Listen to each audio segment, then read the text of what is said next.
어느 분의 글을 읽다가 생각해 볼 만한 이야기가 있어 소개합니다.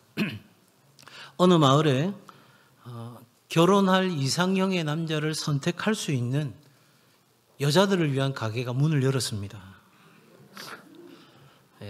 벌써부터 좋아하네요. 이 가게는 5층입니다. 층마다 자신이 원하는 남자들이 있는 거예요. 그래서 고르면 되는 겁니다. 그런데 이 가게는 규정이 하나 있어요. 지나간 층은 다시 돌아갈 수 없다는 겁니다. 2명의 여성이 이제 결혼할 남자를 찾기 위해서 그 가게에 오게 되었습니다. 1층 문을 열고 딱 들어가니까 문 앞에 안내문이 걸려 있는 겁니다. 직업이 있고 아이들을 좋아하는 남성들이 있습니다. 1층을 딱 둘러봤는데 여러 마음에 드는 사람들이 있는 거예요. 그런데 왠지 1층에서 끝내기 너무 아쉬운 거예요. 2층에는 누가 있을지 궁금하잖아요. 그래서 1층을 뒤로 하고 2층으로 갔어요. 2층에도 안내문이 붙어 있는데 이곳에는 돈을 잘 벌고 아이들을 좋아하고 잘생긴 남자들이 있습니다. 너무 만족스러운 거예요. 야, 괜찮은데? 이러면서 이제 만족하고 있다가 2명이서 그래도 3층 가는 게 더 낫지 않을까?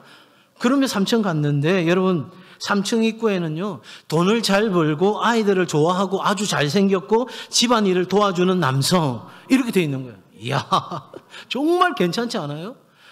이쪽 남자들이 좀 많은 쪽에서는 지금 다크서클이 확 내려오는 거예요.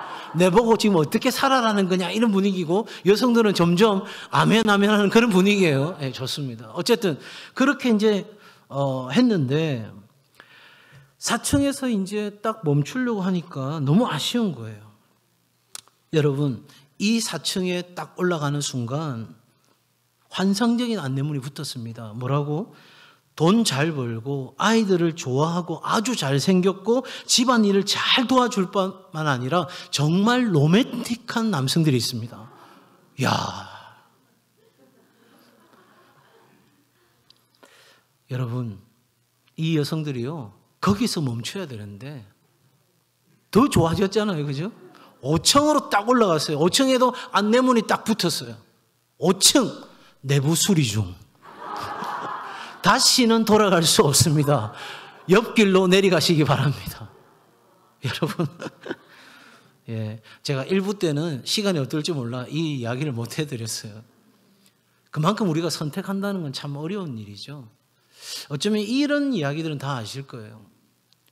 결국은 선택한다는 것은 어쩌면 내가 선택한 것이 최선이라고 여기고 그 선택을 최고로 만드는 것이 진짜 의미 있는 일이다.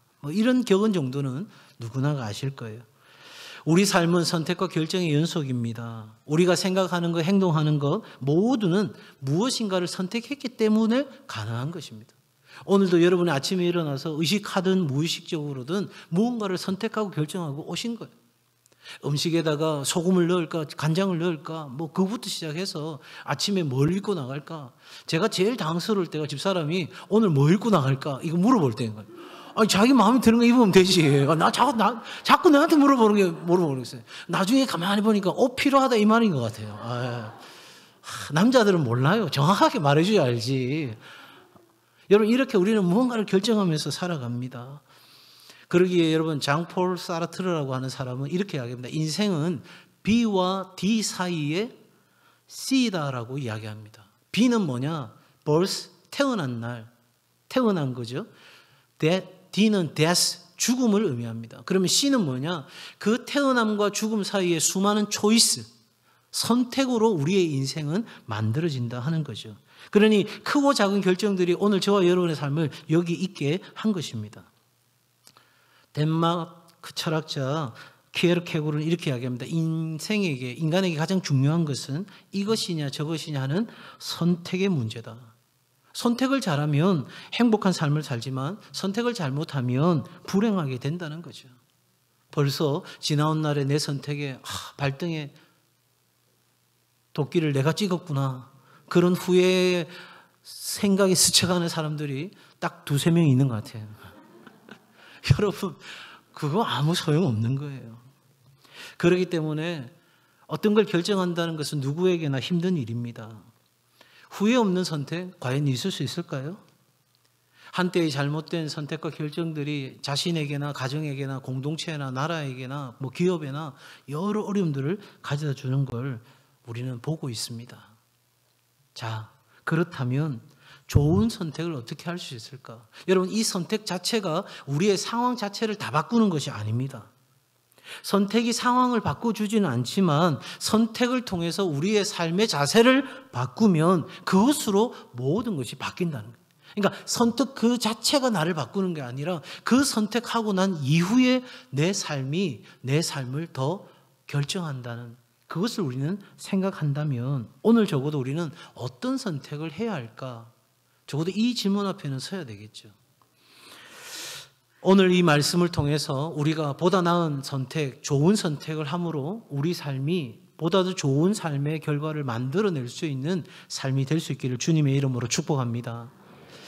여러분, 미국의 작가 팀 페레스라고 하는 사람이 있는데 그가 쓴 책이 지금 하지 않으면 언제 하겠는가 라고 하는 책을 썼어요. 그가 이렇게 이야기합니다. 후회를 줄이고 싶다면, 다시 말해서 선택에 대한 후회를 줄이고 싶다면 여러 대안을 만들기보다, 여러 선택지를 만들기보다는 흔들림 없이 지켜나갈 수 있는 루틴을 만드는 것이 훨씬 더 좋은 선택을 할 수 있는데 효과적이다.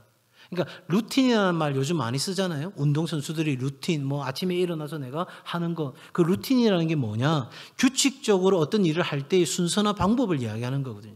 그러니까 내 삶의 그런 루틴들, 내가 꾸준하게 지켜내야 될, 반드시 내가 원하는 삶을 위해서 지켜내야 될 그런 기준들, 루틴들이 확고하면 확고할수록 내 삶에 여러 가지 좋은 선택을 할 확률이 훨씬 더 높아진다는 거예요. 그러니 최선을 다해서 내 삶의 기준점들을 점검하고 만들어가는 것이 필요하겠죠. 여러분, 오늘 본문 24절에 뭐라고 사도 바울이 이야기합니까? 내가 달려갈 길과 주 예수께 받은 사명, 이것이 있었는데 이 은혜와 사명으로 말미암아 어떤 결정이 일어났냐? 22절에 보라, 이제 나는 성령에 매여 예루살렘으로 가는데, 그러니까 예루살렘으로 가는 결정이 그냥 되어진 일이 아니라 자신이 달려갈 길, 다시 말해서 우리 하나님께 받은 사명 때문에 그 결정을 했다는 거예요. 그래서 여러분, 첫 번째 좋은 선택을 하기 위해서는 뭐가 필요하냐? 한번 따라해 주시겠습니까? 비전과 사명의식이 분명해야 합니다. 여러분, 지금 사도 바울이 말하는 이 비전과 사명은 자신의 삶에 있어서 큰 그림입니다. 빅 피처입니다. 여러분, 적어도 이 하나님의 큰 계획이 있을 때 오늘 여기 예루살렘으로 가는 선택도 자기가 그 비전과 사명에 따라 할 수 있었다 하는 것입니다. 여러분, 큰 선택이 있어야 작은 선택을 하기가 수월한 법이에요. 앞서 말씀드린 것처럼 내 삶에 정말 행복하고 내가 꿈꾸는 그 인생을 위해서 좋은 루틴들을 많이 만들어서 그 루틴에 적합한 삶을 살아가도록 하는 것이 훨씬 더 좋은 선택을 할 확률이 높다고 말씀드렸잖아요. 그보다 더 중요한 것은 바로 이 비전과 사명이 분명해야 한다는 거죠. 여러분, 우리의 삶에서 이 컵에다가 더 많은 돌멩이를 담기 위해서는 큰 돌을 먼저 넣어야 될까요? 작은 돌을 먼저 넣어야 될까요? 네. 50대 50으로 딱 나눠졌어요. 여러분, 실제적으로 시간의 한정적인 상황에서 우리가 더 많은 걸 담아내기 위해서는 중요한 게 뭐냐? 여러분, 큰 돌을 먼저 넣어야 되는 거예요. 왜냐하니까 작은 돌을 먼저 넣으면 큰 돌을 넣을 수 있는 공간이 생겨요, 안 생겨요? 안 생겨요. 그러게 되면 어떻게 되죠? 정말 중요한 거, 내 삶에서 정말 해야 되는 거, 내가 인생의 행복을 위해서, 즐거움을 위해서 반드시 해야 될 일들을 놓치게 되는 거예요. 이건 한 개인도 마찬가지고 가정도 마찬가지고 기업도 마찬가지고 공동체도 마찬가지예요. 그래서 여러분, 그 큰 돌이 뭐예요? 바로 비전과 사명인 거예요. 내가 어떻게 살아가고자 하는 내 삶에 대한 그 분명한 고백이 큰 돌인 거예요. 그 돌 넣고 난 뒤에 작은 돌을 넣으면 작은 돌은 다 못 챙겨도 정말 내 인생의 중요한 일들은 놓치지 않고 할 수 있게 되는 거예요. 그러니 우리 선택이 좋은 선택이 될 수 있다는 거죠. 사랑하는 여러분, 적어도 여러분에게 하나님으로부터 온 비전과 사명이 있는지 확인해 볼 수 있어야 되는 거예요. 아유, 목사님, 제가 젊은 날에 이 설교 들었으면 얼마나 좋을까요? 제가 이제는 주님 앞에 갈 날이 얼마 남지 않았는데 이제 내가 뭐 비전과 사명 그거 뭐라고 이야기할 수 있을까요? 그러실 수도 있겠지만 여러분, 우리는 녹슬어서 없어지는 인생이 아니라 닳고 닳아서 없어지는 그런 인생 되기를 주님의 이름으로 축복합니다. 지금까지 나는 나를 만족해 하는 삶, 내가 원하는 삶, 그래서 내가 주인 되어서 이끌어왔던 삶이라면 이제부터라도 내 남은 날들이 단 하루 한 시간이라 할지라도 하나님이 내게 주시는 내가 이 땅 가운데서 해야 되고 하지 않으면 안 되고 정말 하나님을 위하여 살아갈 수 있는 그 일, 사도 바울은 뭐라고 말하냐면 내가 이 비전과 사명을 위해서는 내 생명을 걸었다는 거예요. 나의 달려갈 길과 주 예수께 받은 사명, 곧 하나님의 은혜의 복음을 증언하는 일을 마치려면 내 생명을 조금도 귀한 것으로 여기지 아니했다. 여러분, 이게 바로 비전이거든요.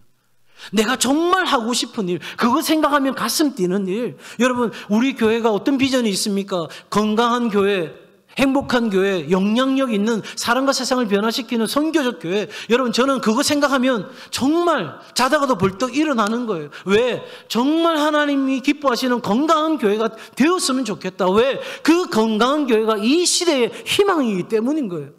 왜 행복한 교회가 되어야 합니까? 정말 세상 가운데서 모든 사람들이 절망할 때 여기에 진정한 행복이 있다는 걸 보여줄 수 있어야 되잖아요. 그리고 우리끼리만 건강하고 우리끼리만 행복한 게 아니라 많은 사람들에게 선한 영향력을 흘려보내는, 그래서 그들로 하여금 하나님께 영광을 돌리고 그리스도를 따라가고 함께 찬양하고 기뻐하는 그 일들이 우리를 통해, 나를 통해, 여러분의 가정을 통해 일어난다면 그것보다 여러분 더 신나는 일이 있을까요? 이미 하나님은 우리에게 비전과 사명을 주셨어요. 땅끝까지 이르러 주의 복음 전하는 것, 이것이 우리의 사명인 거예요. 가든지 보내든지 둘 중에 하나는 우리가 해야 하는 거예요. 그 일을 위하여 우리는 어떤 일을 하는 거예요? 여러분, 차인표시 아시죠? 아시죠? 그죠? 네. 그분이 이렇게 이야기했어요. 자신의 인생의 비전은 뭐냐? 지구 절반에 굶주리는 아이들과 그 굶주리는 아이들을 먹일 수 있는 사람들을 연결해 주는 것이 제 인생의 비전이고 사명입니다. 저는 그 일을 하기 위하여 지금 탤런트 배우를 하는 겁니다. 여러분, 바로 이러한 우리의 정체성이 분명해질 때, 여러분, 그런 비전과 사명의식이 분명한 사람에게는 반드시 따라오는 게 뭐냐면 헌신의식이에요. 그냥 관념적으로 생각으로만 남아있는 것이 아니라 실제적으로 내가 그렇게 살아가고 싶은, 다시 말해서 죽을 각오가 되어 있는 거예요. 우리 인생 가운데, 여러분이 살아가는 삶의 여정 가운데 그냥 되어지는 일은 절대 없어요. 정말 죽음을 각오한 것처럼 거기에 인생을 던져야 거기에 답이 있는 거예요. 이 비전이라는 단어를 떠올릴 때면 한 사람, 한양대학교 유영만 교수의 정의가 생각나요. 저는 그 비전 정의만큼 참 멋있는 정의가 없다 생각돼요. 뭐라고 이야기하냐면, 비전을 듣는 순간 가슴이 뛰고 입술이 깨물어지고 주먹이 불끈 쥐어지고 자다가도 벌떡 일어나게 만들어 나로 하여금 비상하게 만드는, 올라가게 만드는, 바로 그것이 비전이고 여러분의 비전이 되어야 할 줄로 믿습니다. 그냥 오늘 내가 밥숟가락 얼마나 뜰 수 있냐, 얼마나 남들보다 좀 좋은 음식 먹을 수 있냐, 여러분 그런 차원이 아니라 정말 여러분을 통해서 하나님은 평범한 우리를 통해서 위대한 일을 하고 싶으신 거예요. 그래서 저와 여러분을 불러주신 거예요. 아니, 나는 배운 것도 짧고 가진 것도 없고 나는 몸도 연약하고 모든 것이 다 부족한 투성이인데, 세상 어디 봐도 내가 자랑할 만한 것이 아무것도 없는데, 그런데 하나님이 일하신다잖아요. 그러면 된 거지. 그러면 내가 누구에게만 딱 붙어 있으면 됩니까? 하나님께 딱 붙어 있으면 그때로부터 놀라운 일이 일어나는 거예요. 그러니 여러분, 여러분의 삶의 크기, 여러분의 믿음의 크기로 하나님의 일을 바라보지 마시고, 여러분 하나님의 크기로, 하나님의 눈으로 여러분의 삶을 바라보는 은혜가 있기를 주님의 이름으로 축복합니다. 적어도 여러분, 우리에게 이 비전과 사명이 분명할 때, 헌신의식이 분명할 때, 우리는 오늘 우리의 삶의 크고 작은 결정들을 좋은 선택을 할 수 있는 힘이 생기는 거예요. 적어도 아무런 일도 일어나지 않기를 바란다면 여러분 아무것도 꿈꾸지 않으면 돼요. 그러나 우리를 통해서 놀라운 일이 일어나기를 기대한다면 여러분, 여러분의 비전과 사명, 오직 그리스도 안에서 그리스도와 함께 그리스도를 위해 살아가는 이 인생의 목적을 위해서 여러분이 잘하고 가치 있게 여기고 좋아하는 것으로 하나님 영광 위해서 오늘도 순간순간마다 선택하고 결단하며 그렇게 한 걸음 한 걸음 나아가는 은혜가 있기를 바랍니다. 자, 두 번째는요. 적어도 여러분 우리에게 필요한 것은 뭐냐면 민감함과 유연함이 필요하다 하는 것입니다. 한번 따라합시다. 민감함과 유연함이 좋은 선택을 하게 합니다. 미국의 작가인 줄리아 갈레프라고 하는 사람이 있는데 이 사람이 그 테드 강연, 우리나라의 뭐 세바시처럼 세상을 바꾸는 15분 그런 것처럼 테드라고 하는 전 세계 많은 사람들에게 영향을 주는 강연 프로그램이 있어요. 짧은 시간에 나와서 굉장히 전문가들이 어떤 자기 성찰을 통해서 쓴 책의 내용이든지 어떤 일의 내용들을 강연하는 내용인데 거기서 당신이 틀렸음에도 당신이 옳다고 생각하는 이유 이런 제목으로 강연을 했어요. 그 강연 중에 저에게 굉장히 도전이 되었던 것 중에 하나가 뭐냐면 좋은 판단력을 갖는 것과 우리가 정확한 예측을 하는 것 그리고 어떤 선택을 함에 있어서 합리적 결정을 내리는 것은 어디에 달려있느냐면 우리가 어떤 태도를 가졌느냐에 달려있다는 거예요. 그러니까 내가 가지고 있는 지금 태도 이것이 내가 어떤 좋은 선택을 하느냐 좋지 않은 선택을 하느냐를 결정짓는다는 거죠. 그러니까 내게 여러 가지 정보가 있을 거 아니에요. 어떤 선택을 하려고 하면 여러 가지 정보가 들어오고 그 정보를 해석하게 되잖아요. 그런데 내가 어떤 태도를 가지고 있느냐에 따라서 그 모든 판단이 달라진다는 거죠. 우리가 어떤 태도가 가지고 있는지 또 어떤 상태에 있는지가 우리가 좋은 선택을 할 수 있느냐 좋지 않은 선택을 하느냐 이것을 결판내게 되는데 이 갈레프에 따르면 우리에게 있어서 좋지 않은 태도 중에 하나가 뭐냐면 군인의 태도를 가진 사람은 결코 좋은 결정을 좋은 선택을 할 수 없다는 거예요. 왜냐하니까 내 편으로 느껴지는 정보 그렇잖아요. 내가 어떤 생각을 하고 있는데 내 편으로 느껴지는 정보는 다 받아들이고 또 이기기를 내가 어떤 그 선택을 통해서 결정을 통해서 승리하기를 원하니까 그런 것들을 보호하려고 내가 생각하게 되고 그래서 내 생각과 다른 의견이나 정보는 적으로 간주해가지고 내가 쓰러뜨리고 싶어 한다는 거예요. 제 이야기가 아니고 갈레프라고 하는 작가의 이야기예요. 그런데 굉장히 의미 있는 거예요. 예, 군인은 자기가 어쨌든 이 전쟁에서 이겨야 된다 생각하니까 자기에게 도움되는 정보만 다 가지고 또 그리고 자기에게 반대되는 것들은 철저하게 배척하면서 굉장히 왜곡될 수 있는 사고를 하게 되고 그런 사고 속에서 나오는 판단은 자칫 잘못된 판단을 할 수 있다는 거죠. 그러면서 여러분 이 갈레프라는 사람은 뭐라고 이야기하냐면 군인의 태도를 버리고 우리가 좋은 선택을 하려고 하면 정찰병의 태도를 가져야 된다 하는 거예요. 정찰병은 어떻게 하죠? 있는 그대로 정보를 수집하는 거예요. 그런데 거기에다가 자기의 생각을 보탭니까? 안 보탭니까? 안 보태요. 있는 그대로를 전달하는 거죠. 그러니 여러분 그 정보 가지고 내가 가지고 있는 내 현 상태 그리고 내가 가지고 있는 태도 또 내가 가지고 있는 한계 또 내가 방향을 세우고 있는 방향성 이런 것들을 면밀하게 살펴보면서 그 정찰병과 같은 태도를 가지고 우리가 그 일들을 생각하고 성찰하면서 선택을 하게 된다면 훨씬 더 좋은 선택을 할 수 있는 확률이 커져간다는 거죠. 굉장히 통찰력 있는 이야기가 아닌가 싶어요. 그런데 저는 이 차원보다 더 중요한 것이 있다는 걸 여러분에게 말씀드리고 싶은 거예요. 뭐냐면 사도 바울은요. 앞서 말씀드린 것처럼 비전과 사명이 분명했어요. 헌신의식이 분명했어요. 그리고 자신의 삶의 루틴이 확고했습니다.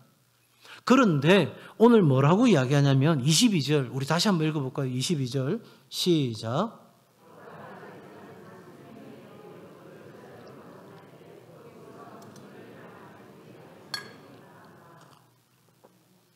사도 바울은 그렇게 분명히 내게 주신 하나님의 말씀과 뜻이 있다는 걸 확신했음에도 불구하고 그는 날마다 모든 순간마다 어디에 귀를 기울였다?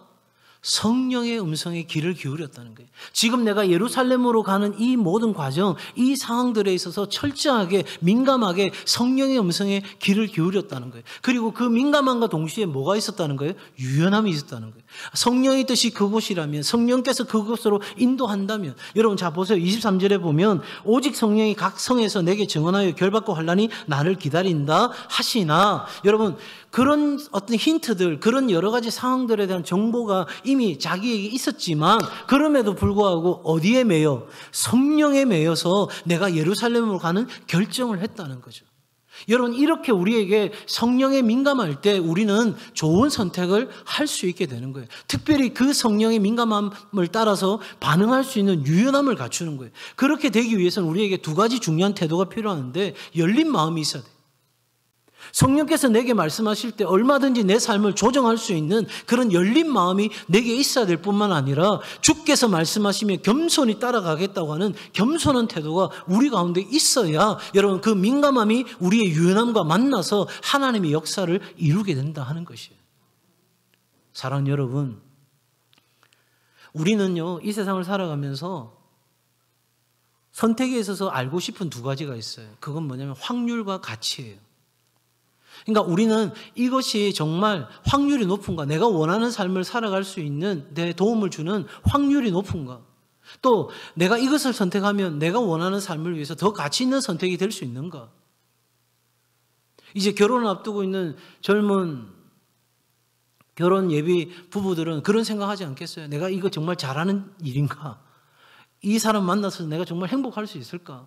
또 취업을 앞두고 있는 청년들은 내가 이 직장에 들어가면 정말 내가 원하는 삶을 살아갈 수 있을까? 여러 가지 많은 생각들이 있잖아요. 그래서 우리는 더 높은 확률과 더 가치가 분명한 것들 하고 싶은데, 여러분, 사실은요, 우리는 확률과 가치 알고 싶지만 몰라요. 오늘 사도 바울도 뭐라고 말합니까? 성령에 매여 예루살렘으로 가는데 거기서 무슨 일을 당하는지 뭐 하노라? 알지 못하노라. 여러분, 알지 못한다는 것이 가장 정직한 대답인 거예요. 여러분, 우리 교회 성도들 가운데도 보험하시는 분이 있는데, 여러분, 직장인들에게 보험 상품 소개할 때 어떤 사람이 훨씬 더 판매하기 쉬우냐면, 40세 이상의 암 많이 걸리는 거 아시죠? 이랬을 때, 예, 알아요. 이런 사람은 여러분, 그 반은 이미 끝났다는 거예요. 왜? 안다고 했으니까 그 다음 이야기하면 돼요. 그런데 진짜 보험 파는데 어려운 사람이 누구냐면, 아시죠? 이랬는데 몰라요. 이를 모른다면 그때부터는 뭘 해야 되냐면 40세 이후에 암이 걸릴 확률이 높다는 걸 다 설명해 줘야 되니까. 여러분, 우리는 그렇게 뭔가 남들보다 더 안다는 걸 말하고 싶어요. 그래서 민감하게 유연함에 반응하기보다는 내가 뭔가를 알고 있고 내가 당신보다 더 많은 정보를 갖고 있고 그렇게 이야기하고 싶어요. 그래서 사람들이 주로 하는 말이 뭐냐면, 내 그럴 줄 알았다. 그런데 여러분, 어떤 일이 일어나고 난 뒤에 내 그럴 줄 알았다고 이야기하는데, 물고 묻고 들어가 보면 사실은 몰랐어요. 여러분, 이태원에서 그런 일이 일어날 줄 알았으면 여러분 가서 말려야죠. 우리는 몰랐어요. 정직하게 이야기하면 그런 일이 일어날 거라고 생각 못했어요.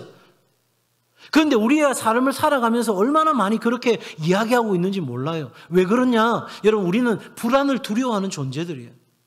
내가 알 수 없는 미지의 어떤 선택을 한다는 거 너무너무 불안하고 두려운 거예요. 그래서 우리는 어떤 선택을 하냐면 내가 확실하고 내 눈앞에 보이는 선택을 하는 거예요. 그래서 어른들이 주로 하는 말들이 뭐냐? 하던 대로 해라.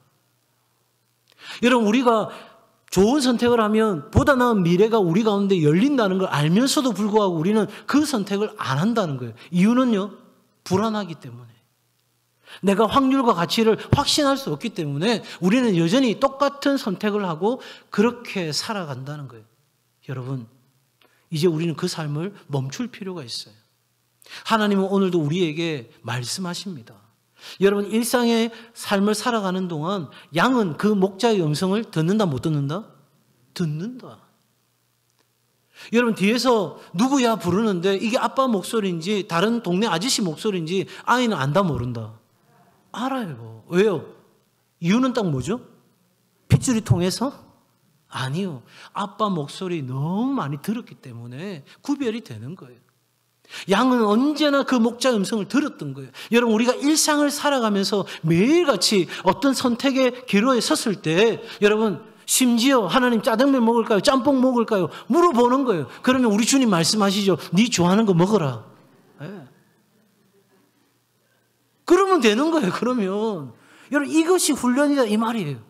그렇게 우리가 일상의 하나님 앞에 선택 앞에 민감하게 반응하고 유연하게 반응하기 위해서 물을 때 우리 주님은 여러분 정말 인생 가운데 폭풍을 칠 때 있잖아요. 누구 목소리도 들리지 않을 그때에 여러분 주의 음성이 들리는 거예요.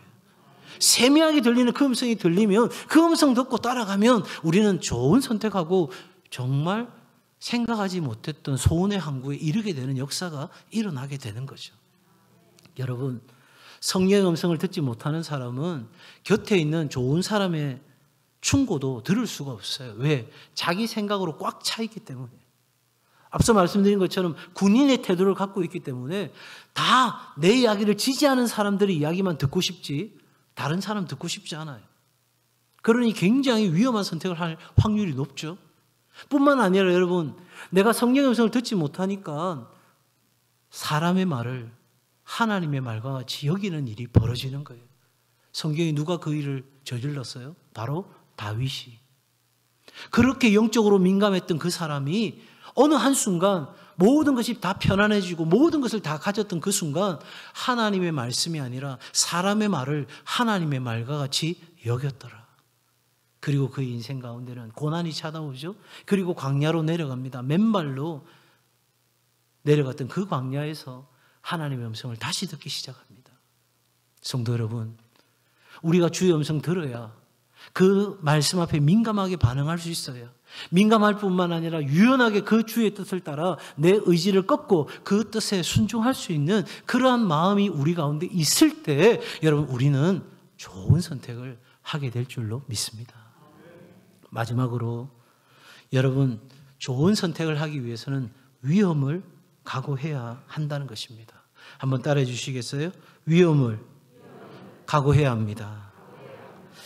자, 여러분 22절 말씀해 보면 거기에서 무슨 일을 당하는지 알지 못한다 했는데 23절에 보니까 성령이 각 성에서 여러 곳에서 내게 증언하여 뭐와 뭐가? 결박과 환난이 기다린다. 여러분, 그러니까 사도 바울은 지금 어떤 상황입니까? 여러 가지 위험들에 대하여 예측할 수 있는 상황들인 거죠. 사도 바울은 강심장이어서 정말 강철 체력이어서 그런 고난쯤은 까딱없다 그런 사람이 아니라 그도 연약한 인생입니다. 너무너무 힘든 인생입니다. 그런 그가 이제 고백합니다. 적어도 내 삶 가운데 그러한 일이 있다 할지라도 나는 그거 각오했다는 것이요.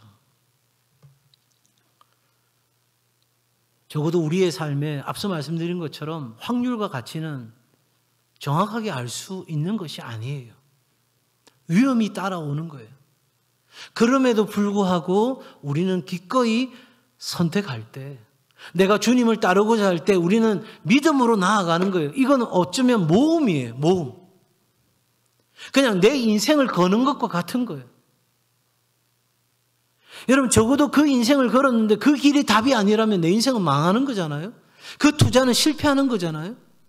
적어도 예수 그리스도를 믿는다는 건 내 모든 것을 올인한다는 거예요. 다 쏟아내는다는 거예요. 적당하게 남겨두고 적당한 거리를 두고 신앙생활 하는 것이 아니라 예수를 믿는다는 건 그 리스크를 각오하고 던지는 거예요. 여러분, 우리가 위험하기 때문에 그 일을 회피한다면 위험한 일은 우리에게 있어서 감소될 수도 있습니다. 피할 수도 있습니다. 그러나 여러분, 더 이상 아무런 새로운 미래, 더 나은 삶은 기대할 수가 없는 거죠. 여러분, 우리가 안전장치 없이 어느 길을 나선다는 것은 굉장히 위험할 수 있습니다. 심지어 우리가 죽을 수도 있고요. 아니면 살 수도 있죠. 사도 바울이 고백한 것처럼 모를 일입니다. 그런데 한 가지 분명한 것은 죽을 수도 있겠지만, 위험이 따르겠지만, 리스크가 있겠지만 기꺼이 그것이 옳은 길이고 내가 걸어가야 될 길이고 내 비전과 사명과 헌신으로 나아가야 될 길임을 깨달아 거기에 내 삶을 던졌을 때 그들을 통해 우리가 따라가는 새로운 길이 열렸다는 사실이에요. 생각하고 살지 않으면 사는 대로 생각할 수밖에 없어요. 다시 말해서 우리의 생각이 분명하고 우리가 정말 어떤 선택을 해야 될지 여기에 대해서 깊이 성찰하고 고민하는 시간 없이 그냥 닥치는 대로 선택하고 살아간다면 우리는 하나님이 우리에게 주고 싶어하는 삶과 관계없는, 그냥 목적지 없는 항해를 할 수밖에 없는 인생을 살 수도 있다 하는 것입니다. 사랑하는 여러분, 적어도 우리 인생 가운데 지나온 날 후회하지 않는 선택이었다면 그것은 우리에게 있어서 큰 추억이 될 것입니다. 또 후회하는 선택이었다면 그것은 또 하나의 경험이 될 수 있습니다. 많은 사람들이 후회하는 것은 뭘까요? 여러분, 선택했기 때문에 후회한 것보다는 선택하지 않았기 때문에 후회한 일들이 훨씬 더 많았습니다. 그 중에서도 가장 후회하는 것은 사랑할 수 있었는데, 더 사랑할 수 있었는데 그때 더 사랑하지 못했던 것을 많은 사람들이 후회합니다. 여러분, 오늘도 우리는 수많은 일에 열심을 내고 최선을 다하고 살아갑니다. 그런데 그런 생각 한번 해보셨습니까? 내 삶이 끝나는 날 뭐만 나의 삶에 남아있을까? 여러분의 삶에 남아있는 것, 여러분이 영원하게 지고 갈 수 있는 건 딱 한 가지입니다. 하나님을 사랑하고 교회를 사랑하고 내 가족과 이웃을 사랑하고 섬겼던 것, 바로 그것만 여러분의 재산이 되는 거예요. 그러니 오늘 우리가 어떤 선택을 해야 합니까? 하나님을 기쁘시게 하는, 그리고 나에게도 큰 기쁨이 있는 그런 좋은 선택을 할 수 있도록 우리 안에 주시는 하나님의 비전과 사명을 더욱더 확고하게 깨달을 뿐만 아니라 영적으로 민감하게 깨어 있어서 유연하게 하나님 앞에 반응하고, 더 나아가서 때로는 우리의 선택에 위험이 따른다 할지라도, 알 수 없는 길을 걸어가야 한다 할지라도, 염려와 근심과 불안과 두려움이 우리 앞에 놓여 있다 할지라도, 여러분, 우리는 남다른 선택을 하고 사는 거예요. 사람들은요, 대부분 다 같은 선택을 하고 싶은 거예요. 특히 우리나라 사람들은요, 우리라는 말 너무 좋아하잖아요. 집도 우리 집. 어떻게 우리 집이에요? 심지어 우리 마누라. 어떻게 우리 마누라예요? 네. 여러분, 그만큼 우리나라 사람들은요, 남들이 하는 선택 나도 하고 싶은 거예요. 남들이 이런 축제 간다면 나도 그거 가고 싶고, 남들이 간다면 나도 하고 싶고. 이번에 이런 사고가 있어서가 아니라, 제가 얼마 전에도 새벽에 오면서 유치원 앞에 할로윈 축제 한다고 이상한 귀신들 잡다한 것 걸어놓은 거 보면서 왜 이런 것들을 어릴 때부터, 심지어 부모들이 전화하는 거예요. 유치원에 언제 이 축제 합니까? 여러분, 남들이 하는 거 나도 선택하고 싶은 거예요. 그래서 우리는 내가 원하는 것과 내가 좋아하는 것, 원트, 라이크가 다른데도 불구하고 우리는 그런 선택을 하는 거예요. 내가 좋아하지도 않는데 남들이 그거 다 선택하니까, 남들이 다 빨간 옷 입으니까 나도 빨간 옷 입어야 된다고 생각하고 그거 선택하고 싶은 거예요. 또 남들이 가진 거 나도 가져야 행복하다 생각하니까 여러분 그거 가지려고 그런 선택을 하는 거예요. 좋은 선택이 아닌데도 불구하고, 나한테 그거 필요 없는 건데도 불구하고 그거 내가 선택하는 거예요. 내 비전과 사명과 아무 상관이 없어요. 성령이 나를 인도하시는 삶과 아무 상관이 없는데 남들이 그거 다 가지니까 나도 갖고 싶은 거예요. 그래서 여러분, 그리스도인은 진짜 좋은 선택을 해야 돼요. 왜? 남들과 다른 선택을 할지라도 나는 즐거워할 수 있는 삶, 남들이 가지지 않은 것, 남들이 가진 것 내가 가지지 않아도 행복할 수 있는 삶, 그 삶이 우리 가운데 드러남으로 세상은 우리의 선택이 얼마나 좋은 선택인지 비로소 알게 되는 거예요.